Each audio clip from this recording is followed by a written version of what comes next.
আল্লাহ তাআলা ইরশাদ করছেন, ইয়ামহাকুল্লাহুর রিবা ওয়া ইউরবিস সাদাকাত, অর্থাৎ আল্লাহ তাআলা তিনি সুদকে মিটিয়ে দেন এবং সাদাকাকে তিনি বাড়িয়ে দেন। কালামুল্লাহ মাজিদে আল্লাহ তাআলা দানকে বা দানের উপমাকে তিনি একটি চারা বীজের সাথে তুলনা করেছেন। যেই চারা বীজে থাকে 7টি শীষ, যার প্রতিটি শীষে থাকে শত শস্য দানা। আল্লাহ তাআলা যাকে চান তাকে বহুগুণে প্রবৃদ্ধি দান করে থাকেন।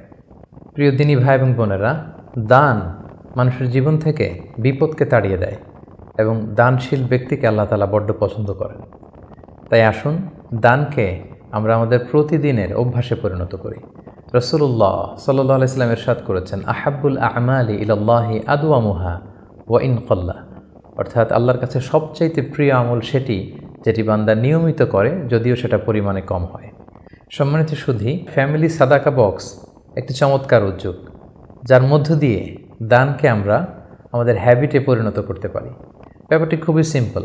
প্রতিদিন ঘুম থেকে উঠে এই ফ্যামিলি সাদাকা বক্সে কিছু না কিছু দান করুন এবং মাস শেষে দানকৃত অর্থগুলো সুবিধাবঞ্চিত কোনো মানুষের হাতে তুলে দিন। পরিমাণে যত কমই হোক, আসুন আমরা প্রতিদিন দান করি। আমাদের কোমলমতি শিশুদেরকে দানের ব্যাপারে আমরা উদ্বুদ্ধ করি। আমাদের প্রতিটি সকাল শুরু হোক ফ্যামিলি সাদাকা বক্সে কিছু না কিছু দানের মধ্য দিয়ে।